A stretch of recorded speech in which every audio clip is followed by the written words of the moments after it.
Metre per second square की deceleration का मतलब है कि उस गाड़ी की speed of the car is decreasing by 10 metre per second in every 1 second interval.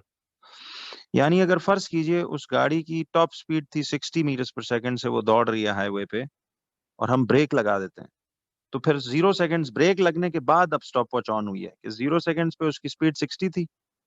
इस डिसेलरेशन का मतलब है कि 1 सेकंड बाद उसकी स्पीड में 10 मीटर पर सेकंड की कमी आ जाएगी और स्पीड 50 बन जाएगी। फिर एक और सेकंड बाद दोबारा 10 मीटर पर सेकंड की डिक्रीज आएगा स्पीड में, तो अब स्पीड उसकी 40 पे हो जाएगी। 3 सेकंड्स बाद फिर एक और 10 मीटर पर सेकंड का फॉल आके स्पीड 30 पे आ जाएगी। 4 सेकंड्स बाद another 10 meters per second का fall and it will come to 20 meters per second. And then इसी तरह 5 सेकंड्स बाद another 10 meters per second का fall, तो ये 10 meters per second पे आ जाएगी। और 6 सेकंड्स बाद another 10 meter per second square का fall and it will come to 0 meters per second. तो उस गाड़ी की रफ्तार में 10 meters per second की कमी आ रही है हर सेकंड के दौरान। तो टाइम 0 पे 60 है, 1 सेकंड्स बाद 50 है, 2 सेकंड्स बाद 40, 3 सेकंड्स बाद 30, 4 सेकंड्स बाद 20, 5 सेकंड्स बाद 10, 6 सेकंड्स बाद इट विल टर्न 0। तो अब आ जाइए नेक्स्ट पे। तो देखें,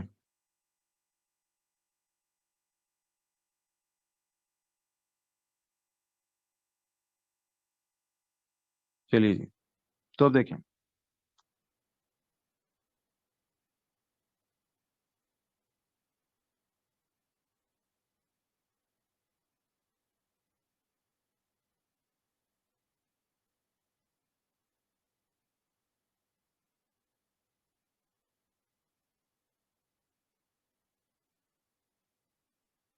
चलिए जी, अब इसके बाद अब आते हैं नेक्स्ट ग्रेडियंट निकालने पे। तो अब आपने इसका ग्राफ बना लिया। देखें कि ये समझ गए हो ना, टाइम 0 पे स्पीड 60 है, तो अब स्पीड टाइम ग्राफ इसका ऐसा बन गया कि 0 पे 60 स्पीड थी, 1 सेकंड बाद 50 हो गई, 2 सेकंड बाद 40 पे आ गई स्पीड, 3 सेकंड बाद 30 पे आ गई, 4 सेकंड बाद 20 पे आ गई, 5 सेकंड बाद 10 पे आ गई, 6 सेकंड बाद 0 पे। तो अब आपसे एक सवाल ये है, सुनो, कि अब आपने इसका ग्रेडियंट फाइंड करना है। मुझे बताएं, ग्रेडियंट ढूंढने के लिए आपको पता है कि it is rise upon run, ठीक है। अब rise is y2 minus y1 upon run is x2 minus x1। अब कोई से 2 पॉइंट्स ले लो, सपोज एक मैं ये ए पॉइंट ले लेता हूं और एक ये सेकंड लास्ट पॉइंट बी ले लेता हूं। अच्छा देखिए, ए के कोऑर्डिनेट्स क्या होंगे? ए के कोऑर्डिनेट्स होंगे, टाइम है 1 सेकंड और स्पीड है 50 मीटर्स पर सेकंड, ठीक है। तो टाइम 1 सेकंड है ए का कोऑर्डिनेट और स्पीड 50 मीटर्स पर सेकंड है। और बी का पॉइंट क्या आ रहे हैं?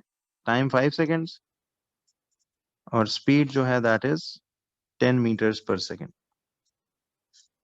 तो अब ये आपके पास x1, ये y1, ये x2, ये y2, ठीक है जी। तो अब मुझे बताइए कि अब देखिए आपके पास ग्रेडियंट आ रहा है ऐसे करके, gradient equal to y2 minus y1 over x2 minus x1। अब ये कितना आता है? y2 is 10 metres per second minus 50 metre per second over x2 is 5 second minus 1 second. तो ये ग्रेडियंट कितना आ जाएगा?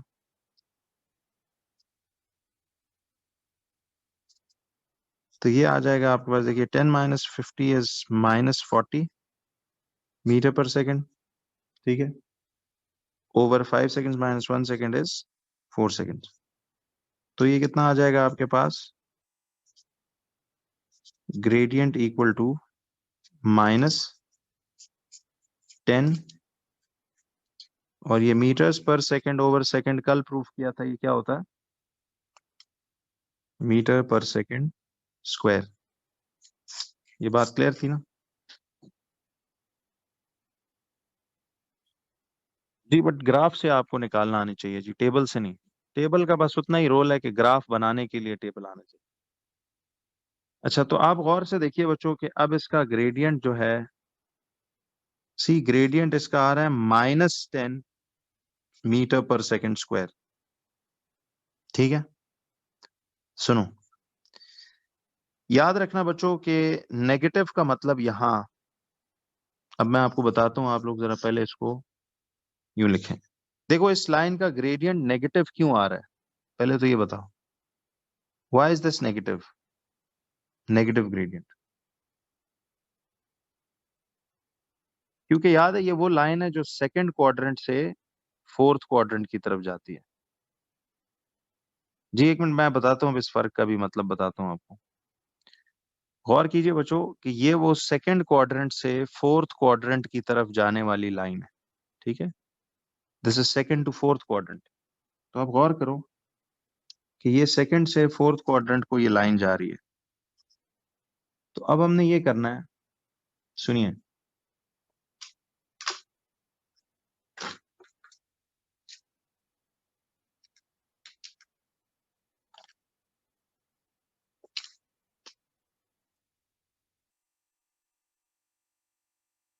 ठीक है। तो जब भी लाइन सेकंड से फोर्थ क्वाड्रेंट जाती है, याद है उसका ग्रेडियंट तो कैसा आता है, उसका ग्रेडियंट नेगेटिव आता है। और वैल्यू साथ 10 मीटर पर सेकेंड स्क्वायर आ रही है, तो ये शो कर रहा है कि ये डिसेलरेशन है। अब एक नोट आप लोग याद रखना, ठीक है, अब मिक्सअप नहीं करना बच्चों, मैं आपको बताता हूँ एक चीज, जरा अब देखो।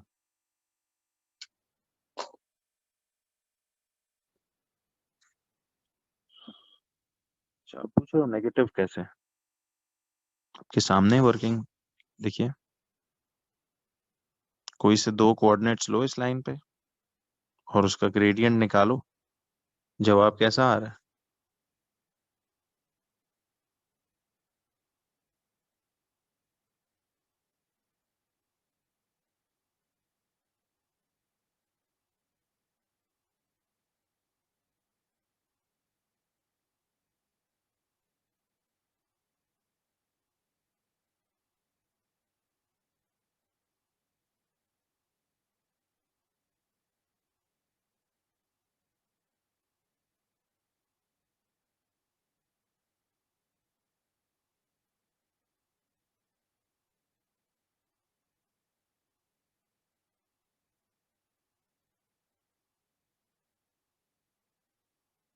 अच्छा जी, तो देखो ये आ गया आपके पास वर्किंग से -40 ओवर, देखो ना ये y2 - y1 किया तो ये 10 - 50 ओवर x2 - x1 किया तो 5 - 1, तो ये -40/4, तो ये आ गया -10 मीटर पर second square.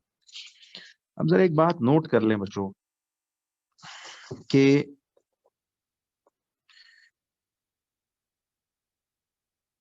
In a speed time graph, in a speed time graph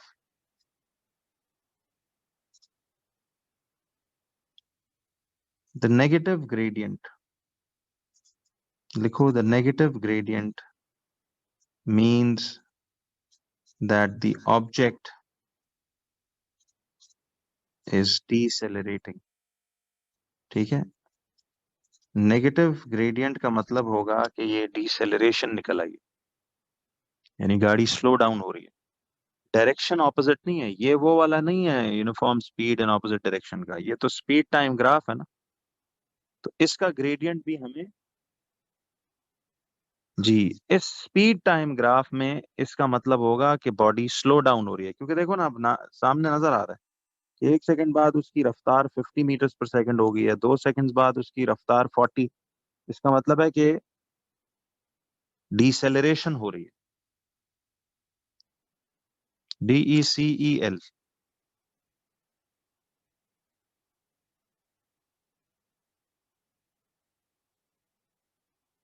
हाँ सॉरी, द ऑब्जेक्ट इज डिसेलरेटिंग।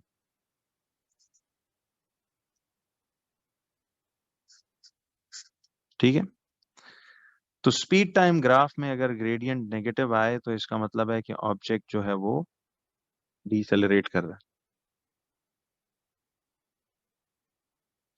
यार ये कैसे निकालें, ये कोई से दो पॉइंट्स इन पे ले लो, एक ए ले लो, इसको बी ले लो, ग्रेडियंट जैसे निकालते हैं।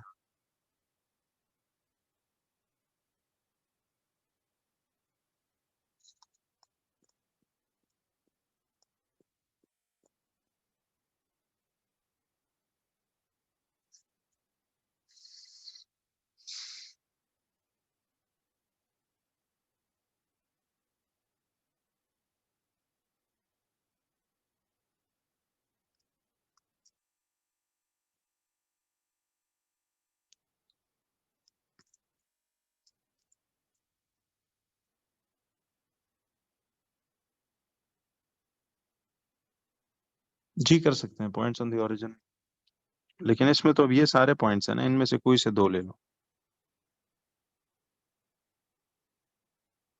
ठीक है जी।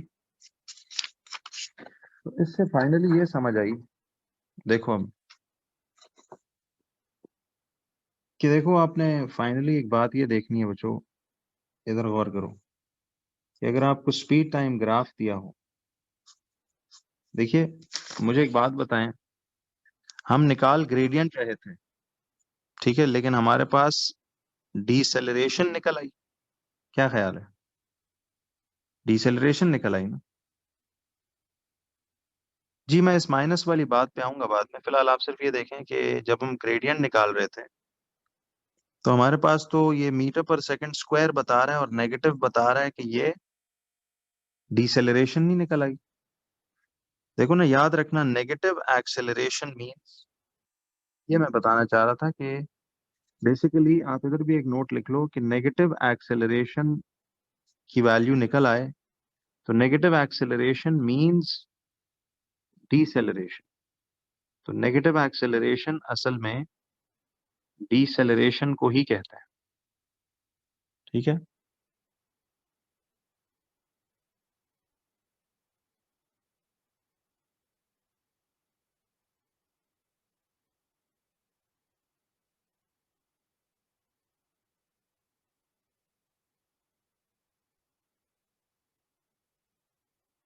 हो गया जी।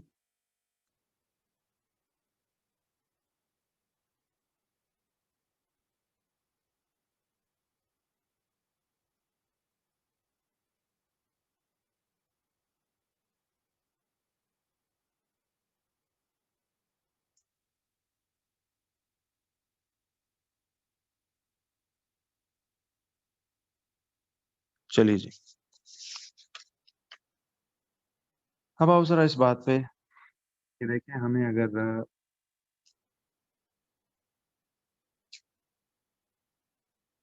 देखिए जी, अब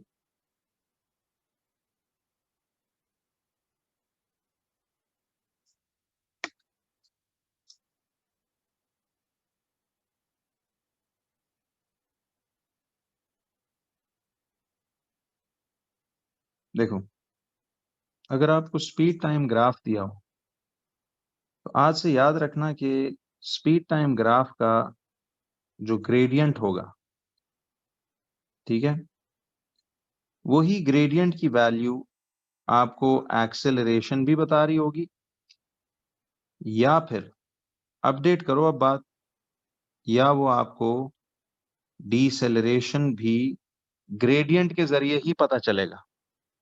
ये बात समझ आ रही है?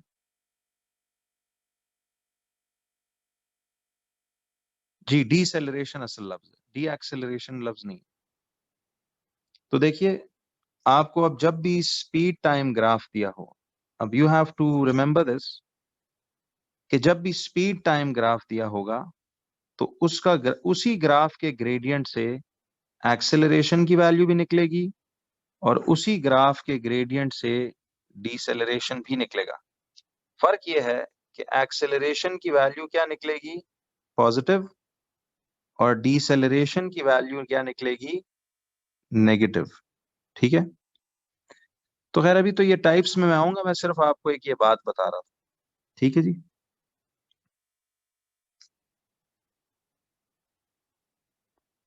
हाँ जी, यहाँ तक क्लियर है बच्चों? क्यों जी? तो एक वैसे सर छोटी सी अपडेट आपको दे रहा था मैं। अब जरा आप लोग आइए, लिखें टाइप्स ऑफ एक्सेलरेशन।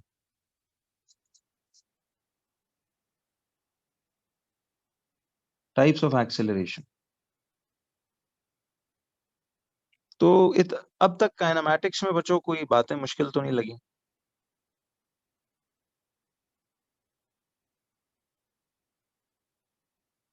जी।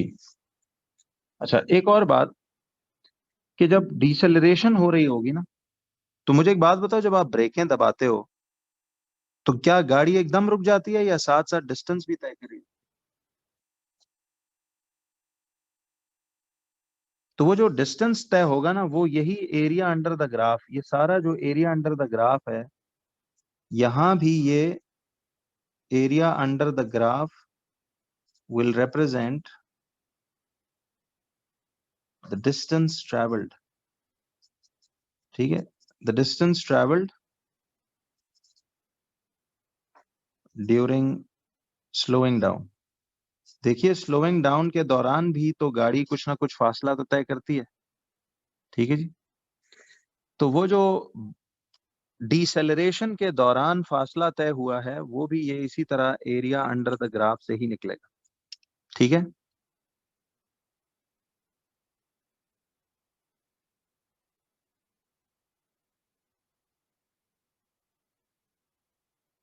चले, तो ये तो खैर मैं एक बात आपको अपडेट कर रहा था। जरा देखिए टाइप्स ऑफ एक्सेलरेशन के बाद फिर हम जरा इसके कुछ एफएक्यूज पे आएंगे, काम हो जाएगा, जरा देखिएगा। सबसे पहले तो आप हेडिंग डालो, इसे हम कहते हैं कांस्टेंट या यूनिफॉर्म एक्सेलरेशन, ठीक है जी।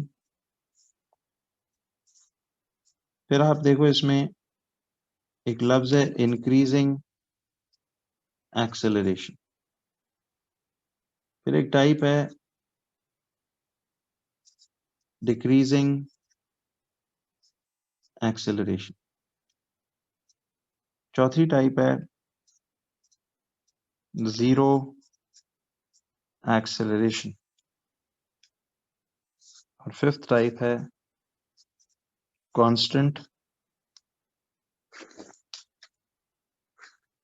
या यूनिफॉर्म सॉरी कांस्टेंट या यूनिफॉर्म डीसेलरेशन।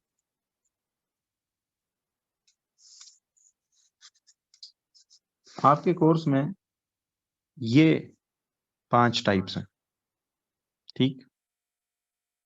अब इसमें ना सबसे ज्यादा जो बच्चों कंफ्यूजिंग लोगों को लगती है बात वो ये वाली है, डिक्रीजिंग एक्सेलरेशन। इस पे हम बहुत जरा टाइम डिटेल में लगाएंगे। जी जी अब्दुल्ला ऐसे ही।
चलिए जी, नंबर 1 लिखें, कांस्टेंट या यूनिफॉर्म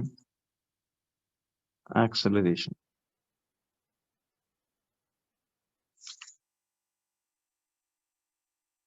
सर अब सुनो, देखो यार अब आपने ना इसमें कंफ्यूज नहीं होना, क्योंकि ग्राफ बनाने के बाद तो बात बड़ी सिंपल समझ आती है।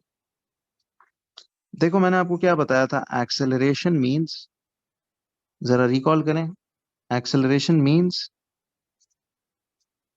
The increase in speed. Acceleration किसको कहते हैं?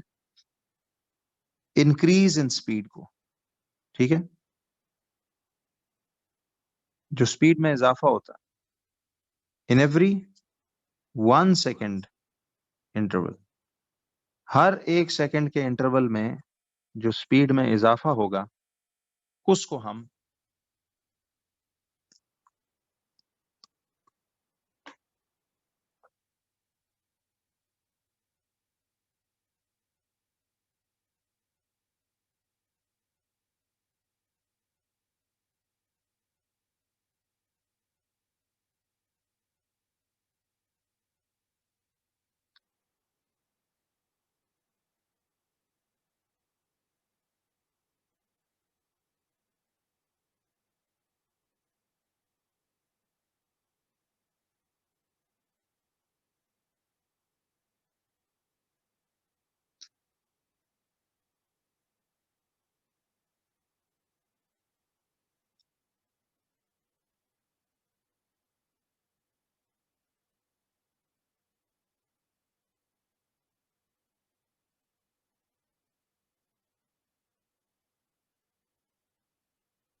जी।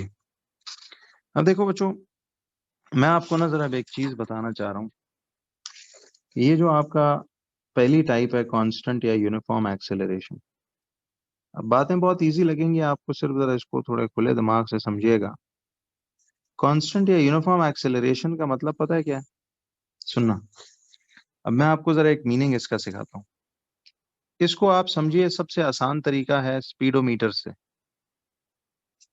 जरा मुझे एक बात बताओ, फर्ज करो ये मैं ऐसे एक स्पीडोमीटर आपको यूं दिखाता हूँ जिसपे मीटर पर सेकंड की वैल्यूज लगी हुई हैं।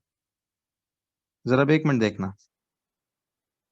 देखिए, यूं समझ लें कि टाइम 0 सेकंड्स पे, यानी जैसी ही गाड़ी चलना शुरू हुई, हमने स्पीडोमीटर ऑन कर दिया, सॉरी स्टॉप वॉच ऑन कर दी। जरा अब सुनना, बहुत आसान मतलब है अगर आप अब इसको क्लियर करके चलें।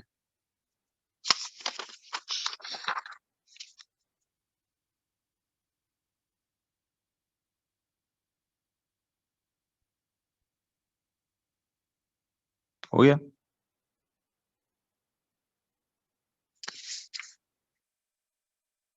चलें।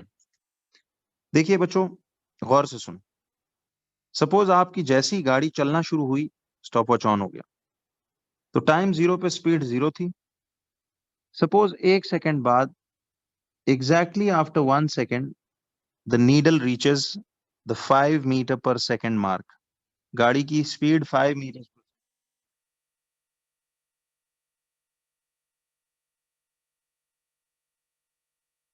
ठीक है जी। फिर मुझे बताओ कि 2 सेकंड बाद, 2 सेकंड बाद उसकी स्पीड कितनी हो गई? 10 मीटर पर सेकंड। फिर मुझे बताएं 3 सेकंड्स बाद उसकी स्पीड कितनी हो गई? 15 मीटर्स पर सेकंड। 4 सेकंड्स बाद सपोज उसकी स्पीड हो गई 20 मीटर पर सेकंड। 5 सेकंड्स बाद उसकी स्पीड हो गई 25 मीटर पर सेकंड। मुझे ये बताओ कि इस हरकत को हम कैसी एक्सेलरेशन बोलेंगे? ये एक्सेलरेशन की क्या टाइप है? देखो, हर सेकंड के इंटरवल में, मुझे बताओ बच्चों, हर 1 सेकंड में क्या स्पीड में एक जैसा राइज आ रहा है या डिफरेंट डिफरेंट? बोलो। एक जैसा राइज आ रहा है ना। सी, हर सेकंड में उस गाड़ी की speed 5 metre per second, 5 metre per second, 5 metre per second बढ़ रही है हर 1 सेकंड में। तो कांस्टेंट या यूनिफॉर्म एक्सेलरेशन को हम कैसे डिफाइन करेंगे? हम बोलेंगे if the increase in the value of speed. ठीक है, इस अंग्रेजी पे गौर करो। If the increase in the value of speed is कैसा? इज द सेम, या इक्वल, या कांस्टेंट, या यूनिफॉर्म। तो if the increase in the value of speed is same in every 1 second interval, तो it is said to be, ये definitions आनी चाहिए, आपसे पूछता ही है। It is said to be constant या uniform acceleration। ठीक है, it is said to be uniform।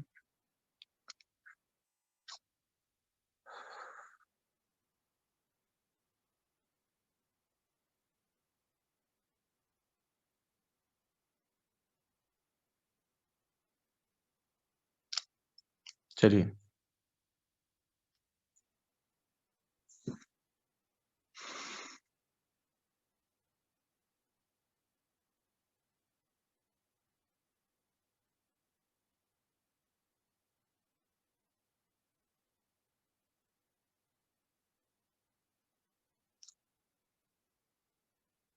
क्यों जी? अब देखो इसका अगर हम ग्राफ बनाएं तो अब आपको मैं शॉर्टकट बताऊंगा ना, एट द एंड देखना ये चैप्टर बहुत आसान है यार। इसको सिर्फ थोड़ा सा समझने की शुरू में जरूरत होती है। देखो, अब अगर मैं स्पीड टाइम की वैल्यूज प्लॉट करूं ग्राफ पे, तो आप इसका एक देखो रफ सा अगर स्केच बना के देखो। ये 10, 20, 30, 40, 50 है, सपोज ये 10 है, ये 20 है, ये 30, ये 40, ये 50। देखिए टाइम जीरो पे इसकी स्पीड जीरो है, ठीक।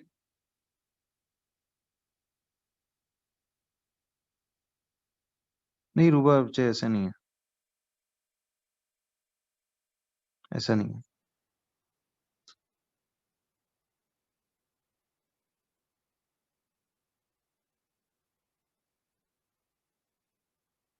देखिए आप इसको बना ले, मैं फिर बताता हूँ। 0 सेकेंड्स पे स्पीड उसकी 0 मीटर्स पर सेकेंड है। 1 सेकेंड बाद उसकी स्पीड हो गई थी, सॉरी ये 5 लगा लो इसको बोल के, 5, 10, 15, 20, 25। तो 1 सेकेंड बाद स्पीड 5 हो गई, देखो स्पीड 5 आ गई। 2 सेकेंड बाद उसकी स्पीड 10 मीटर्स पर सेकेंड हो गई थी, तो 2 सेकेंड बाद स्पीड 10 हो गई। 3 सेकेंड बाद इट बिकेम 15, तो 3 सेकेंड बाद उसकी 15 हो गई। 4 सेकेंड बाद उसकी स्पीड हो गई 20। 5 सेकेंड बाद उसकी स्पीड हो गई 25। तो ये एक स्ट्रेट स्लोपिंग लाइन ऐसे करके जाएगी, ठीक है। अब मुझे ये बताओ, अब देखो ना इस बात को जरा समझते हैं। मैं आपको अभी समझाऊंगा ब्रीफली। देखो, एक्सेलरेशन का मीनिंग एनी टाइम आपके दिमाग में होना चाहिए। एक्सेलरेशन कहते हैं स्पीड में होने वाले उस इंक्रीज को, वो जो स्पीड में इंक्रीज आना है उसे एक्सेलरेशन कहते हैं, याद है। तो वो कह रहे हैं कि जी कांस्टेंट एक्सेलरेशन, यानी वो जो इंक्रीज का अमाउंट है वो हर दफा हर सेकंड के अंदर एक जैसा इंक्रीज आना चाहिए। अब क्लियर हुआ? इसे कांस्टेंट एक्सेलरेशन कहते हैं। क्यों बच्चों?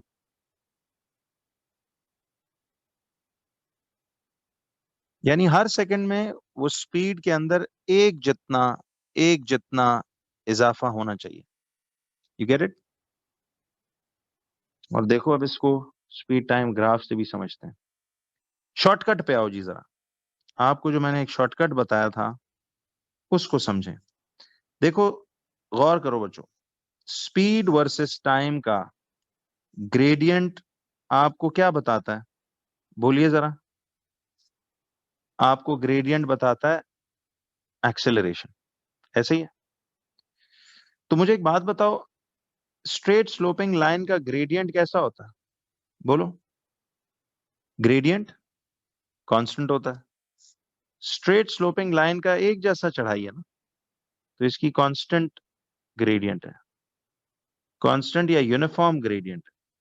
अच्छा, अगर कांस्टेंट या यूनिफॉर्म ग्रेडियंट है तो ये ग्रेडियंट इधर एक्सेलरेशन की वैल्यू ही को तो रिप्रेजेंट कर रहा है, तो फिर इसकी एक्सेलरेशन भी कांस्टेंट या यूनिफॉर्म नहीं होगी। तो कभी भी स्पीड टाइम का ऐसा स्ट्रेट स्लोपिंग ग्राफ देखो तो सोचा करो कि यार स्पीड टाइम के केस में gradient gives acceleration. So if the gradient is constant, it means acceleration will be constant. समझ आई? एक्चुअली आपने ग्राफ्स के साथ ही डील करना है। क्या चीज रिपीट करूं आयशा, बताइए।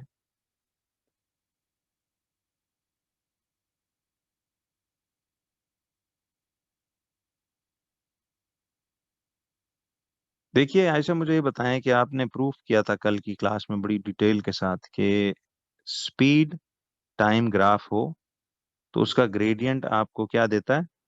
एक्सेलरेशन, ठीक है। तो अगर इसका ग्रेडियंट आपको एक्सेलरेशन देता है तो एक स्ट्रेट स्लोपिंग लाइन का ग्रेडियंट कैसा होगा? बोलो।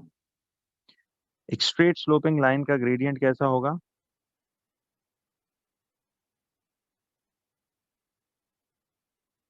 कांस्टेंट। तो एक्सेलरेशन भी इसकी कांस्टेंट होगी। समझ आई बात?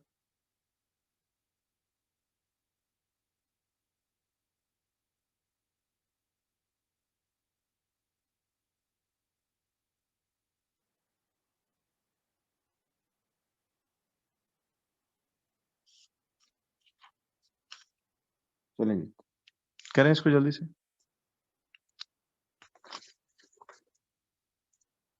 जी जी कर लेते हैं जी।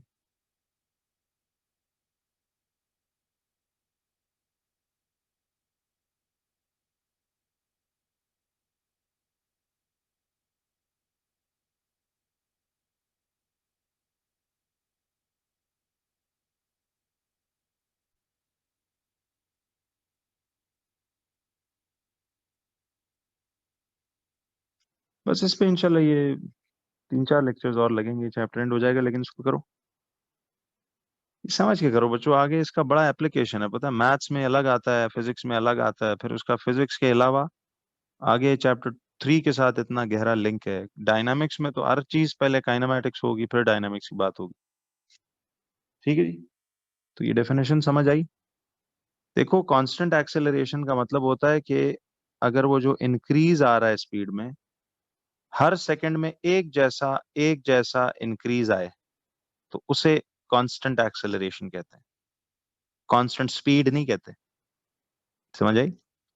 देखो ना, स्पीड ओवरऑल तो बढ़ रही है, नीडल आगे आगे ही जाई जा रहा है, लेकिन एक जैसा इजाफा हो रहा है स्पीड में, तो फिर ये कांस्टेंट एक्सेलरेशन है। इसको एक दफा वैसे कभी ना थोड़ा सा ऐसे आंखें बंद करके विजुअल करो, समझो ये बात है क्या, बड़ी क्लियर समझ आती है बंदे को। ठीक, हो गया जी यहाँ तक?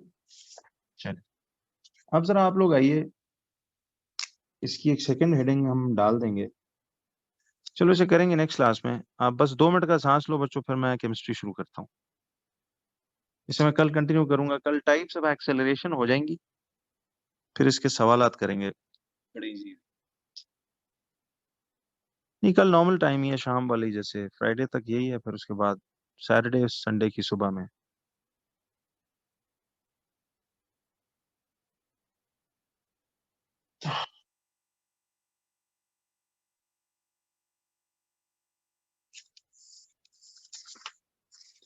असल में यार कई बच्चों का स्कूल है सुबह में, तो इस वजह से जरा फ्राइडे को शाम में ही रख रहे थे।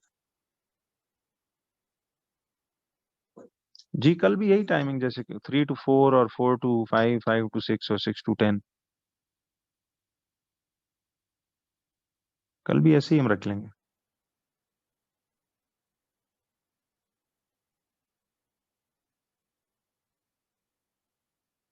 बच्चों अब एक जैसा रहने दो, पता है क्या, ये बार बार आगे पीछे करना भी ना टाइमिंग बड़ा मुसीबत होती है, बाकी वो ए लेवल्स का भी हमें देखना होता है, वो पर टीचर्स को बड़ा डिस्टर्ब करती है चीज। अब वीकडेज में यही सही है, चलने दो फिलहाल, वैसे भी 2-3 हफ्ते ही रह गए हैं, फिर आगे खुल जाएगा तो। एकेडमी खुली भी होती है तो देखो ना, बॉयज तो रात 10 बजे ही फ्री होते हैं।